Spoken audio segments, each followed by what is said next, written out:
Hi students, I am Lakshmi, Faculty of Chemistry in Padmavati Junior College, Narsanpeta. Already మనం previous క్లాస్లోకి వచ్చేసరికి intermediate second year కెమిస్ట్రీలోకి వచ్చేసరికి previous మనం rate of reactions అనేది చెప్పడం జరిగింది. అంటే ఫస్ట్ ఆర్డర్ జీరో ఆర్డర్కి అంటే శూన్య క్రమాంక చర్య ప్రథమ క్రమాంక చర్య యొక్క రేట్ ఆఫ్ రియాక్షన్ మనం క్యాలిక్యులేట్ చేయడం, రేట్ కాన్స్టెంట్ కట్టడం అనేది చెప్పాము. నెక్స్ట్ ఈరోజు వచ్చేసరికి మన క్లాస్లో సూడో ఫస్ట్ ఆర్డర్ రియాక్షన్ అనమాట. అంటే ప్రథమ క్రమాంక అంటే మిథ్యా ప్రథమ క్రమాంక చర్య అంటాము. నెక్స్ట్ దాంతోపాటు మాలిక్యులారిటీ ఆఫ్ ది రియాక్షన్ అంటే చర్య అనుతాం. Next differences between rate of order of reaction and molecularity of reaction అంటే మనకి చర్య క్రమాంకానికి చర్య అణుతికి మధ్య ఉన్నటువంటి భేదాలు అనేవి ఈరోజు టాపిక్లో చూద్దాం. అంటే మనకి ఐపీఈ పర్పస్లో ఇవి కూడా మనకి one of the most important questions అనమాట. కాబట్టి ఇవి మనకి ఈరోజు మనం చూద్దాం. ఇందులో మనకి ఏది ఇచ్చాడు, ఫస్ట్ది సూడో ఫస్ట్ ఆర్డర్ రియాక్షన్ అంటే మిథ్యా ప్రథమ క్రమాంక చర్య అంటాం జనరల్గా దీన్ని. సూడో ఫస్ట్ ఆర్డర్ రియాక్షన్ అంటే ఏమంటామంటే మిథ్యా ప్రథమ క్రమాంక చర్య. మరి సూడో ఫస్ట్ ఆర్డర్ రియాక్షన్కి డెఫినేషన్ తీసుకున్నట్లయితే జనరల్గా మనకి ఏదైనా ఒక రియాక్షన్, ఒక కెమికల్ రియాక్షన్ అబ్జర్వ్ చేసేటప్పుడు దానిలో ఏమవుతుంది, రేట్ ఆఫ్ రియాక్షన్ అనేది అంటే మాలిక్యులారిటీ అనేది 2 ఉంటూ ఆర్డర్ అనేది అంటే ఆ రియాక్షన్ యొక్క ఆర్డర్ అనేది 1 ఉంటుంది. అంటే ఫర్ ఎగ్జాంపుల్కి ఇక్కడ ఇచ్చాడు hydrolysis of ester, next inversion of cane sugar అని ఇచ్చాడు. అంటే మనకి ఏదైనా ఒక రియాక్షన్ జనరల్గా మనం అబ్జర్వ్ చేసేటప్పుడు ఆ రియాక్షన్లో రియాక్టెంట్స్ అంటే క్రియాజనకాలు అనేవి మోర్ దెన్ 1 ఉంటాయి. అంటే ఒకటి కంటే ఎక్కువ క్రియాజనకాలు ఉంటూ దాని యొక్క ఒకటి కంటే ఎక్కువ ఉండేటప్పుడు ఏమవుతుంది, దాని మాలిక్యులారిటీ అనేది ఎన్నైతే ఉంటాయో దాని యొక్క మాలిక్యులారిటీ అంటే చర్య అణుకు అనేది అన్ననుగుగా చెప్పడం జరుగుతుంది. ఫర్ ఎగ్జాంపుల్ ఇక్కడ ఇచ్చాడు హైడ్రాలసిస్ ఆఫ్ ఎస్టర్ తీసుకుంటే ఇక్కడ ఏముంది, ఎస్టర్ అంటే ఈ ఎస్టర్కి ఏం చేశాడు, H2Oతో రియాక్షన్ చేసేటప్పుడు ఏమొచ్చింది, యాసిడ్ నెక్స్ట్ ఆల్కహాల్ అనేది వచ్చింది. మరి ఎస్టర్ తీసుకునేటప్పుడు దీనిలో జనరల్గా మనకి ఎస్టర్తో పాటు H2O మాలిక్యూల్ అనేది రియాక్షన్లో పార్టిసిపేట్ చేసిందంటే ఇవి రెండు కూడా ఇక్కడ ఏమవుతాయి, రియాక్టెంట్స్ క్రియాజనకాలు. మరి వీటి యొక్క రేట్ ఆఫ్ రియాక్షన్ జనరల్గా మనం ఏం రాస్తాము, ఏవైతే మనకి ఇక్కడ ఎస్టర్ మాలిక్యూల్ ఉందో దాని యొక్క కాన్సన్ట్రేషన్ అండ్ వాటర్ కాన్సన్ట్రేషన్ తీసుకుంటాం. అయితే ఇక్కడ వాటర్ అనేది కాన్స్టెంట్ కాబట్టి మనము దీని యొక్క కాన్సన్ట్రేషన్ అనేది 0 వేసుకుంటాం. అప్పుడు జనరల్గా మనకు చూసేటప్పుడు ఇవి ఎన్ని అణువులుగా కనిపించాయి, 2. సో మాలిక్యులారిటీ ఈక్వల్ టు 2 అనమాట. దీని యొక్క మాలిక్యులారిటీ ఏమవుతుంది 2. మరి దీని యొక్క రేట్ ఆఫ్ రియాక్షన్ అంటే ఆర్డర్ ఆఫ్ ది రియాక్షన్ దీన్ని కట్టేటప్పుడు ఏమొస్తుందంటే దీని పవర్లో 1 ఉంది కదా, so it is first order reaction. అంటే ఇది 0 కదా, కాన్సన్ట్రేషన్ దీనిది ఏమనుకోవడం కాన్స్టెంట్ కాబట్టి H2O 0. ఎస్టర్ది ఏమవుతుంది 1. అప్పుడు ఏమవుతుంది మాలిక్యులారిటీ అంటే ఈ రియాక్షన్కి ఎస్టర్ హైడ్రాలసిస్ రియాక్షన్కి మాలిక్యులారిటీ 2 ఉంటూ ఆర్డర్ అనేది 1 ఉంటే దాన్ని ఏమంటామంటే pseudo first order reaction. If any reactions the participation of the reactant molecules more than 1 reactant molecules, the molecularity is 2, order of the reaction is 1. That type of reactions are known as pseudo first order reactions. అంటే మనకి ఏదైనా ఒక రసాయన చర్యలోని పాల్గొనే క్రియాజనకాలలో చర్య అణుత 2 ఉంటూ అంటే ఒకటి కంటే ఎక్కువ క్రియాజనకాలు పాల్గొనేటప్పుడు చర్య అణుత 2 ఉంటూ చర్య క్రమాంకం 1 అయితే దాన్ని ఏమంటామంటే సూడో ఫస్ట్ ఆర్డర్ అంటే ప్రథమ క్రమాంక మిథ్యా ప్రథమ క్రమాంక చర్య అంటారు. మిథ్య అంటే మధ్య, అంటే చూడడానికి 2 అడుగుల్లో కనిపిస్తుంది కానీ దాని యొక్క ఆర్డర్ ఎంత అవుతుందంటే 1 అనమాట. అది మనకి సూడో ఫస్ట్ ఆర్డర్ రియాక్షన్ అంటే మిథ్యా ప్రథమ క్రమాంక చర్య. మరి దానికి ఇంకా సెకండ్ ఎగ్జాంపుల్ తీసుకుంటే ఇన్వర్షన్ ఆఫ్ కేన్ షుగర్ అంటే సుక్రోజ్ జల విశ్లేషణ చర్య కూడా మనం దీనికి ఎగ్జాంపుల్ అనమాట తీసుకోవచ్చు. అంటే సుక్రోజ్ అంటే కేన్ షుగర్ యొక్క ఇన్వర్షన్ అంటే ఈ సుక్రోజ్ యొక్క విలోమ చర్య అంటే గ్లూకోజ్ ఫ్రక్టోజ్ ఫార్మేషన్ రియాక్షన్ కూడా మనము ఎగ్జాంపుల్ రాయొచ్చు అనమాట, ఇన్వర్షన్ ఆఫ్ కేన్ షుగర్. అయితే దీనిలోకి వచ్చేసరికి కేన్ షుగర్ మన దాంట్లో సుక్రోజ్ తీసుకునేటప్పుడు దీని ఫార్ములా ఏమవుతుంది, C12H22O11 + H2O ఇచ్చాడు. అంటే ఇక్కడ ఏమొచ్చింది, కేన్ షుగర్ నుండి గ్లూకోజ్ ఫ్రక్టోజ్ ఫామ్ అయింది. అంటే గ్లూకోజ్ ఫ్రక్టోజ్ అనేవి 2 మోల్స్ అనేవి ఫామ్ అయ్యాయి. అయితే ఇక్కడ జనరల్గా అబ్జర్వ్ చేసేటప్పుడు ఏంటి, రేట్ ఆఫ్ రియాక్షన్ సేమ్ పై అంటే ఈ ఈక్వేషన్ లాగే మనకి ఎస్టర్ హైడ్రాలసిస్ ఈక్వేషన్ లాగే ఉంది.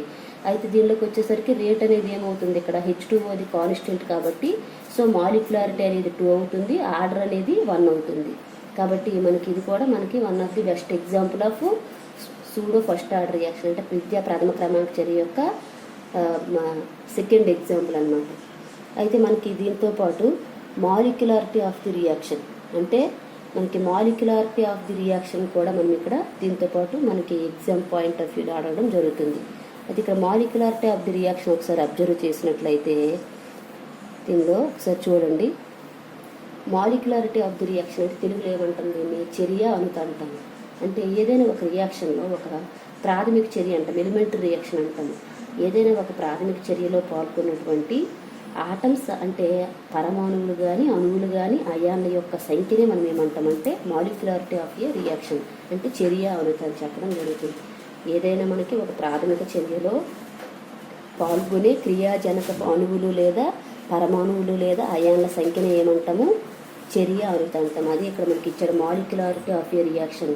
The number of reacting species in bracket ఏమి ఇచ్చాడు, ఆటమ్స్, అయాన్స్ ఆర్ మాలిక్యూల్స్.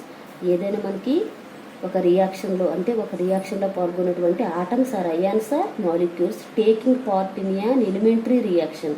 అంటే ఏదైనా ఒక ప్రాథమిక చర్యలో పాల్గొన్నటువంటి క్రియాజనక అణువులైనటువంటి ఆటమ్స్ కానీ అయాన్స్ కానీ మాలిక్యూల్స్ కానీ ఉన్నట్లయితే దాన్ని మనం ఏంటంటామంటే మాలిక్యులారిటీ ఆఫ్ ది రియాక్షన్ అంటే చర్య అణుత అని చెప్పడం జరుగుతుంది అనమాట.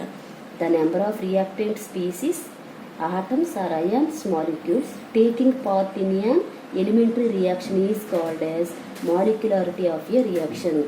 ఏదైతే మనం కెమికల్ రియాక్షన్ తీసుకున్నామో దాని యొక్క ఎలిమెంటరీ రియాక్షన్లో పార్టిసిపేట్ చేసినటువంటి అయాన్స్ ఆర్ ఆటమ్స్ ఆర్ మాలిక్యూల్స్నే మనం ఏమంటామంటే ఇక్కడ మాలిక్యులారిటీ ఆఫ్ ఏ రియాక్షన్ చర్య అణుత అని చెప్పడం జరుగుతుంది. అయితే మనకి ఇక్కడ మాలిక్యులారిటీ రియాక్షన్ తీసుకున్నట్లయితే దీనిలో కూడా మనకి జనరల్ రియాక్షన్ అనమాట. దీనిలో అంటే ఎలిమెంటరీ రియాక్షన్ని మనం కన్సిడర్ చేసి చెప్పడం జరుగుతుంది.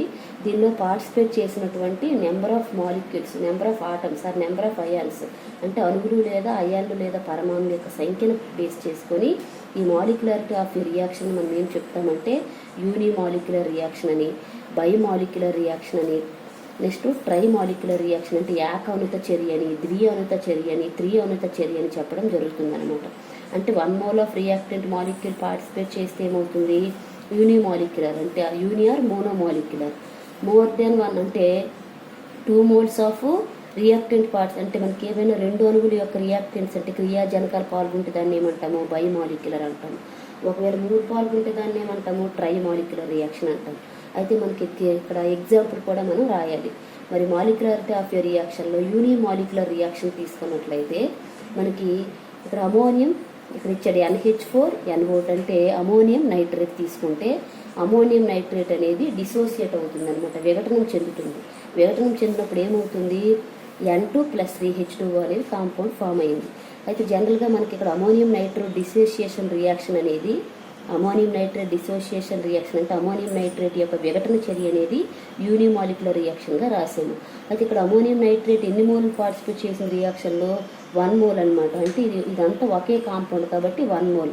సో ఇట్ ఈజ్ యూనిమాలిక్యులర్ ఏకఅణుత చర్య. కాబట్టి ఇందులో ఒకే కాంపౌండ్ పాల్గొంది కాబట్టి దీని యొక్క మాలిక్యులారిటీ అనేది 1 అవుతుంది. అలాగే మనకి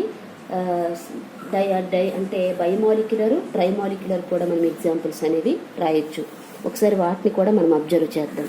ఒకసారి బైమాలిక్యులర్ చూడండి.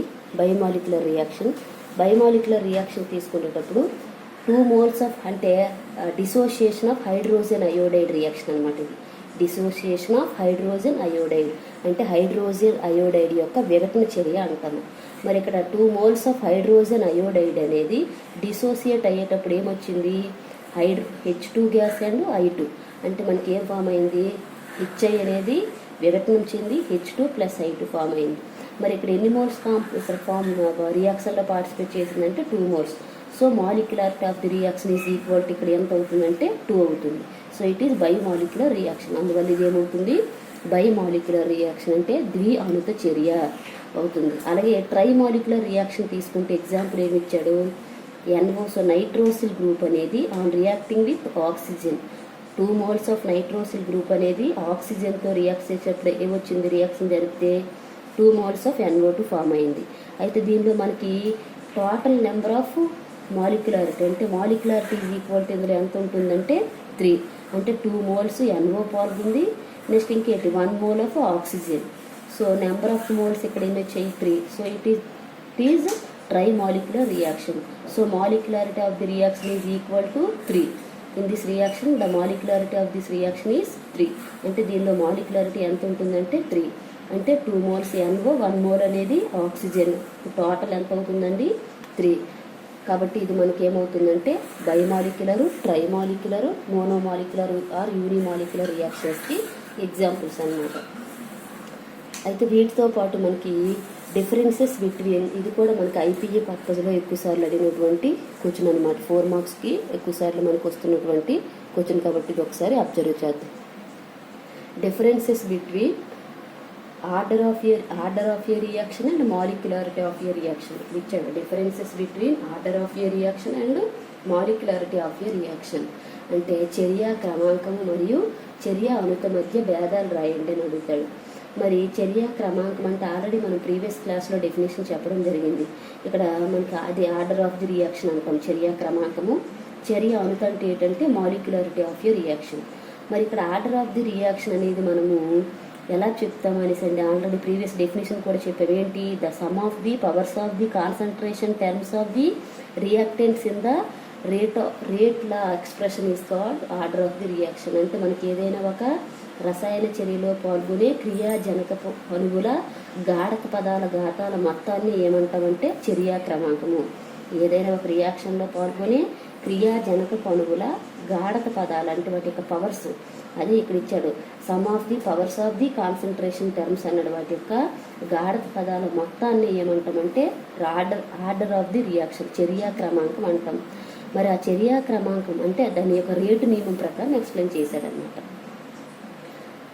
Next molecularity of the reaction అంటే ఇప్పుడే చెప్పాము. మాలిక్యులారిటీ రియాక్షన్ అంటే ఏంటి? The number of reactant species atoms or ions or molecules taking part in a elementary reaction. అంటే ఏంటి? ఏదైనా ఒక ప్రాథమిక చర్యలో పాల్గొనే క్రియాజనకపు అణువులు లేదా అయాన్లు లేదా పరమాణువుల యొక్క సంఖ్యని ఏమంటాము? చర్య అణుత మాలిక్యులారిటీ ఆఫ్ ఈ రియాక్షన్ అని చెప్తాము. అది మనకి జనరల్గా డెఫినేషన్స్ అనేవి ఫస్ట్ పాయింట్ కింద రాసుకుంటాం 4 marks క్వశ్చన్ కాబట్టి. నెక్స్ట్ వచ్చేసరికి సెకండ్ ఏంటి దీనిలోని? It is experimental process. అంటే దీన్ని ప్రయోగాత్మకంగా ఆర్డర్ ఆఫ్ ది రియాక్షన్ మనం చెప్తాము. It is theoretical process. అంటే జనరల్గా మనము థియరిటికల్గా ఎక్స్ప్లెయిన్ చేస్తాము. అంటే ఇది ఏంటంటే ఎలిమెంటరీ రియాక్షన్ కదా, జస్ట్ మనం అబ్జర్వ్ చేసి దీన్ని ఫిజికల్గా మనం అబ్జర్వ్ చేసి మాలిక్యులారిటీ ఆఫ్ ఏ రియాక్షన్ చెప్తాము. అదే కానీ మనం ఆర్డర్ ఆఫ్ ది రియాక్షన్ చెప్పేటప్పుడు దాన్ని ఎక్స్పెరిమెంటల్ ప్రాసెస్లో దాన్ని ఏవైనా రియాక్టెంట్ మాలిక్యూల్స్ అనేవి ఫ్రాక్షన్లో ఉండేటప్పుడు కూడా మనం అంటే భిన్నాలు కానీ ఏమైనా ఉండేటప్పుడు కూడా మనం క్యాలిక్యులేట్ చేస్తాం. Each and every one calculate చేసి చెప్తాము. So it is experimental process.